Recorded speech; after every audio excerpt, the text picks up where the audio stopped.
মৰমৰ ছাত্ৰ-ছাত্ৰীসকল students helpline Assam নামৰ শিক্ষামূলক ইউটিউব চেনেলটোলৈ তোমালোক আটালৈকে আদৰণি জনাইছোঁ। মৰমৰ ছাত্ৰ-ছাত্ৰীসকল আজি তোমালোকৰ মাজলৈ মই আহিছোঁ দশমমান শ্ৰেণীৰ কাৰণে এটা পাঠ লৈ। সেয়া হ'ল তোমালোকৰ ইংৰাজী পাঠ্যপুথিত থকা এটা কবিতা। কবিতাটোৰ নাম হ'ল এ টাইগাৰ ইন দি জু আৰু the poem is written by Leslie Norris. So have you understood the title? A tiger in the zoo. Tiger, what is tiger? We know it is a huge animal, a dangerous animal, and the tiger is called the king of the animals or beast. আমি tiger মানে কি বুজি পাইছোঁ? আমাৰ চবৰে মনলৈ সেই ভাৱটো বাঘৰ ছবিটো আহিছে। গতিকে বাঘটো আমি জানো, বাঘক কি বুলি কোৱা হয়? জংঘলৰ ৰজা বুলি কোৱা হয়। ৰজা বুলি কিয় কোৱা হয়? সাধাৰণতে আমাৰ ৰজা বুলি ক'লে মনত কেনেকুৱা হয় যে ৰজাই ৰাজ্যখনৰ প্ৰধান শাসনকৰ্তা। তেওঁ যি ইচ্ছা তাক কৰিব পাৰে, যলৈকে মন তালৈকে যাব পাৰে, তেওঁৰ ইচ্ছামতে সকলো ধৰণৰ কাম কৰিব পাৰে। তেওঁ কাৰো তলতীয়া বা বহতীয়া নহয়। তেওঁৰ কথা কোনেও শুনিব নালাগে, কিন্তু তেওঁৰ কথা সকলোৱে শুনিব লাগে, কিন্তু তেওঁ কাৰো কথা শুনিবলৈ বাধ্য নহয়। ঠিক তেনেকুৱা ধৰণে বাঘৰ যি পৰাক্ৰম, সি জংঘলত ৰজাৰ নিচিনা বাস কৰে। সি য'ত যেনেকৈ যাবৰ ইচ্ছা, যি কৰিবৰ ইচ্ছা সি কৰিব পাৰে। বাকী জন্তুবিলাকে তাক হস্তক্ষেপ কৰিব নোৱাৰে, কিন্তু বাঘে বেলেগ জীৱ জন্তুৰ ওপৰত হস্তক্ষেপ কৰিব পাৰে। বাকী ক'ৰবাত জীৱ জন্তু আহিছে, বাঘে তাক আক্ৰমণ কৰিব পাৰে। সেইকাৰণে বাকী জীৱ জন্তুবিলাকে সদায় বাঘক কি কৰি থাকে, কোনফালে গৈ আছে বাঘটো অলপ গতিবিধি লক্ষ্য কৰি চলাচল কৰে নিজক বচাবৰ কাৰণে। কিন্তু আমি কবিতাটোত কি পালোঁ? A tiger in the zoo. We have found the tiger not in its natural habitat, but we have found it in the zoo. কিন্তু ইয়াত তেনেকুৱা এটা বাঘৰ কথা কোৱা হোৱা নাই যিটো বাঘ জংঘলত আছে। আমাক কোৱা হৈছে এটা চিৰিয়াখানাৰ বাঘ। জু মানে হ'ল চিৰিয়াখানা। চিৰিয়াখানাত থকা বাঘ এটাই কেনেকুৱা আচৰণ কৰিব, আমাক ইয়াত এটা কণ্ট্ৰাষ্ট দিছে। কণ্ট্ৰাষ্ট মানে কি? এটা ব্যৱধান মানে পাৰ্থক্য বুজাই দিছে।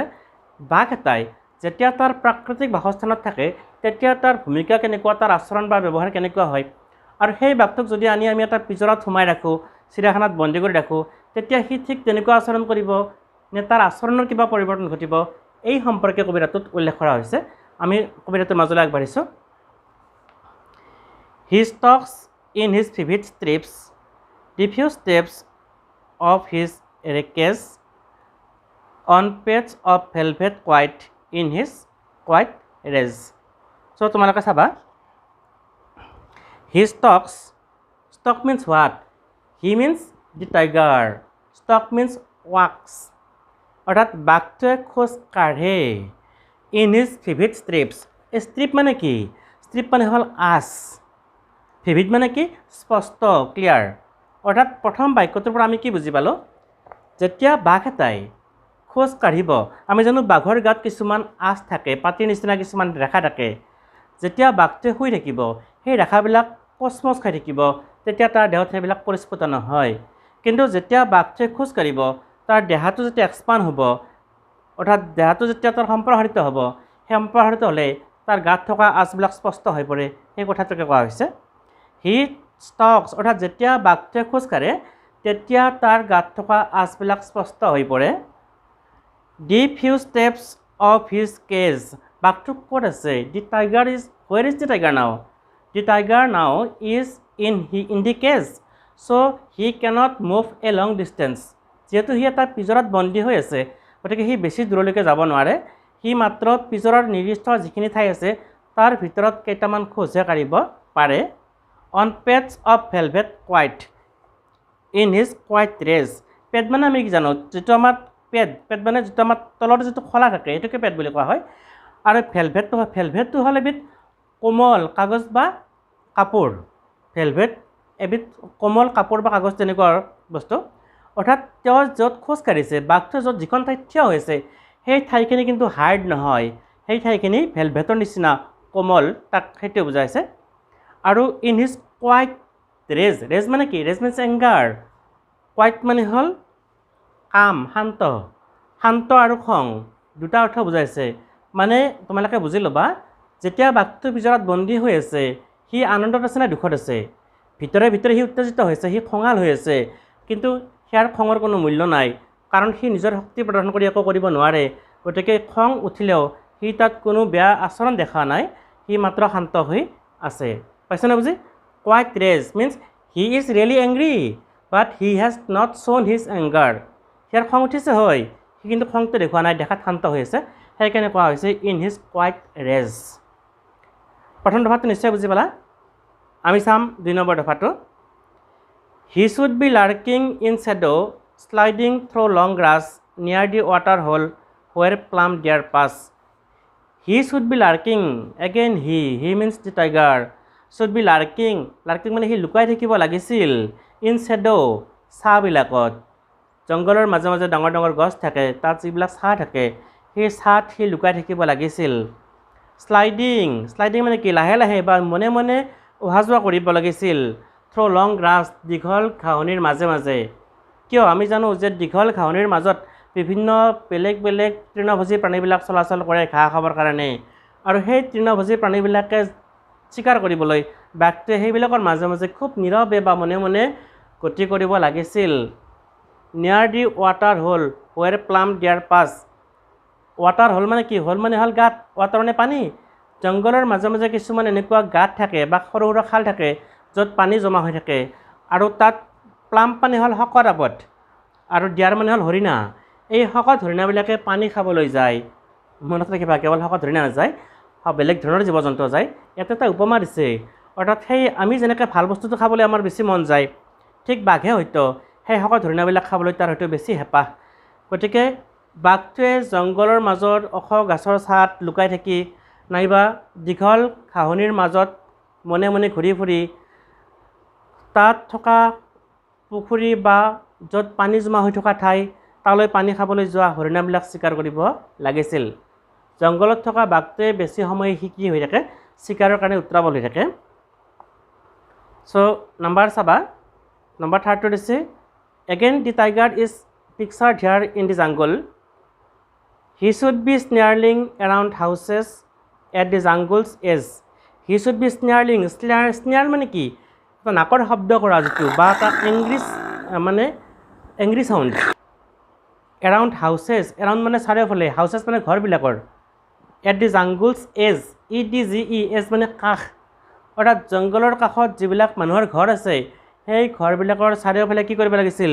সি এটা ভয়ংকৰ শব্দ কৰি ঘূৰি ফুৰিব লাগিছিল অৰ্থাৎ মানুহে দূৰৰ পৰা জানিব লাগিছিল শব্দ শুনি যে বাঘ আহিছে মানুহবিলাক কম্পমান হ'ব লাগিছিল কিন্তু সেই বাঘটো এতিয়া ক'ত হৈ আছে সি পিজৰাত বন্দী হৈ আছে তাৰ শক্তি তেনে অমূলক হৈ আছে baring his white fangs his claws bare মানে আমি জানো খালী বা উদং baring his white fangs means teeth বাঘৰ দাঁতকেইটাক কি বুলি কোৱা হয় ফেং বুলি কোৱা হয় তাৰ দাঁতকেইটাক উদঙাই বাঘৰ দাঁতবিলাকতো আমি জানো মাংস খোৱা দাঁত কেনেকুৱা জোঙা ডাঙৰ দাঁত হিজ ক্ল মানে হ'ল তাৰ নখবিলাক তাৰ দাঁতবিলাক উদঙাই সি জংঘলৰ কাষৰ মানুহবিলাকৰ মাজত এটা সন্ত্ৰাস সৃষ্টি কৰি ঘূৰি ফুৰিব লাগিছিল টেৰৰাইজিং দি ভিলেজ টেৰৰাইজ মানে সন্ত্ৰাস সৃষ্টি কৰা অৰ্থাৎ গাঁৱৰ মানুহবিলাক সন্ত্ৰাসিত হৈ থাকিব লাগিছিল কিয় কাৰণ বাঘে মানুহ খায় বা মানুহক আক্ৰমণ কৰে গতিকে বাঘ ওলাইছে নেকি এনেকুৱা ভয়ত মানুহবিলাক পেপুৱা লাগি থাকিব লাগে যিটো মুহূৰ্তত সেই মুহূৰ্তত তেনেকুৱা এটা বাঘ আহি বন্দী হৈ পৰি আছে এইখিনি কথাই বুজোৱা হৈছে নম্বৰ চাবা paragraph number 4 but he is locked in a concrete cell concrete মানে হ'ল পকী চেল মানে এটা সৰু ৰুম কিন্তু সি এটা সৰু ৰুমত বন্দী হৈ আছে লকড তালা মৰা আছে হি ষ্ট্ৰেণ্ড বিহাইণ্ড বাৰ মানে যিকেইডাল লোহাৰ মাজত সি সোমাই আছে সেই লোহাকেইডালকে বাৰ বুলি কোৱা হয় তাৰ শক্তিখিনি তাৰ শক্তিখিনি ক'ত আছে বিহাইণ্ড বাৰ্ছ অৰ্থাৎ তাৰ শক্তিখিনি কেৱল সেই নিৰ্দিষ্ট লোহাকেইডালৰ ভিতৰতহে আবদ্ধ হৈ আছে stalking the length of his cage ignoring visitors সি মাত্ৰ পিজৰাটোৰ যিখিনি লেন্থ সেই লেন্থৰখিনিতহে খোজকাঢ়িব পাৰিছে বা পাৰে ইগনৰিং ভিজিটৰ্ছ যেতিয়া বাঘ এটা চিৰিয়াখানাত থাকিব বিভিন্ন ধৰণৰ মানুহবিলাক দৰ্শনাৰ্থীবিলাক তাক চাবলৈ আহিব কিন্তু সি কি কৰে ইগন'ৰ মানে অৱজ্ঞা কৰা অৰ্থাৎ আমি তাক চাই ভাল পাম এইটো বাঘ চাই কি ভাল লাগিব কিন্তু বাঘে আমাক চাই ভাল পাবনে সি আমাক গুৰুত্ব দিবনে কেতিয়াও নিদিয়ে কাৰণ সি ইগন'ৰ কৰিব আমাক অৱজ্ঞা কৰিব কিয় কৰিব because he is very sad there, he is not happy to live there. সিটো তাত থাকি আনন্দিত হোৱা নাই। আমি যেতিয়া আমাৰহে আনন্দ লাগিছে তাক দেখা পাই, কিন্তু সি যেতিয়া এনেকুৱা ধৰণে বন্দী হৈ আছে, বন্দী জীৱন জানো কোনোবাই বিচাৰে? আৰু বাঘৰ নিচিনা এটা জন্তু যি জংঘলত ৰজাৰ নিচিনা থাকে, তেনেকুৱা এটা জন্তুৱে যেতিয়া বন্দীৰ নিচিনা আছে, নিশ্চয় সি সুখী নহয়। চাবা, গতিকে সি যিবিলাক মানুহে চাবলৈ আহে এই মানুহখিনিক কোন ধৰণৰ ভ্ৰক্ষেপ নকৰে বা গুৰুত্ব নিদিয়ে। আমি শেষৰ পেৰাগ্ৰাফটোলৈ যাম। He hears the last voice at night the patrolling cars. তোমালোকে জানিবা যে চিৰিয়াখানাখনৰ বহুত ডাঙৰ এৰিয়া থাকে আৰু তাৰ ভিতৰত গাড়ী চলাচল কৰিব পৰা ৰাস্তা থাকে, আৰু চিৰিয়াখানাত জীৱ জন্তুবিলাকৰ গতিবিধি লক্ষ্য কৰাৰ কাৰণে বিভিন্ন ধৰণৰ পহৰাদাৰ থাকে। গতিকে ৰাতিও দিনত যেনেকৈ মানুহবিলাক ৰখি চাই থাকে, ৰাতিও চিৰিয়াখানাৰ ভিতৰত গাড়ী লৈ মানুহবিলাকে ঘূৰি থাকে। গতিকে সেইখিনি হ'ল পেট্ৰলিং কাৰ্ড। পেট্ৰলিং মানে হ'ল পহৰা দিয়া। অৰ্থাৎ ৰাতি সি কি শুনিবলৈ পায়? ৰাতিটো চিৰিয়াখানাত মানুহ চাবলৈ নাযায়, ৰাতি বেলেগ বেলেগ দিনত বেলেগ বেলেগ মানুহৰ মাতবিলাক শুনিবলৈ পায়, কিন্তু ৰাতি কি শুনিবলৈ পায়? এই পহৰা দিয়া গাড়ীবিলাকৰ মাত শুনিবলৈ পায়। And stares with the brilliant eyes at the brilliant stars. আৰু তাৰ ব্ৰিলিয়াণ্ট মিনছ ব্ৰাইট অৰ্থাৎ উজ্জ্বল, তাৰ উজ্জ্বল চকুযোৰেৰে ৰাতি কি চাই? আকাশৰ উজ্জ্বল তৰাবিলাক চাই থাকে। তাৰ যিটো পিজৰাৰ যিকেইটা লোহা থাকে তাৰ মাজেৰে সি ৰাতি কি চাই থাকে? তাত সিটো ওলাই আহিব নোৱাৰে। গতিকে তাৰ উজ্জ্বল চকুৰে, তিৰবিৰ কৰি থকা চকুযোৰেৰে আকাশৰ উজ্জ্বল তৰাবিলাক চাই ৰাতি সি আনন্দ লৈ থাকে। তো মৰমৰ ছাত্ৰ ছাত্ৰীসকল, তোমালোকে কবিতাটো নিশ্চয় বুজি পালা। আৰু পৰৱৰ্তী ভিডিঅ'টোত মই কবিতাটোৰ প্ৰশ্ন উত্তৰখিনি দিম। তোমালোকে কিবা বুজি নাপালে কমেণ্ট কৰি জনাবা। ঠিক আছে, সামৰিছোঁ। ধন্যবাদ।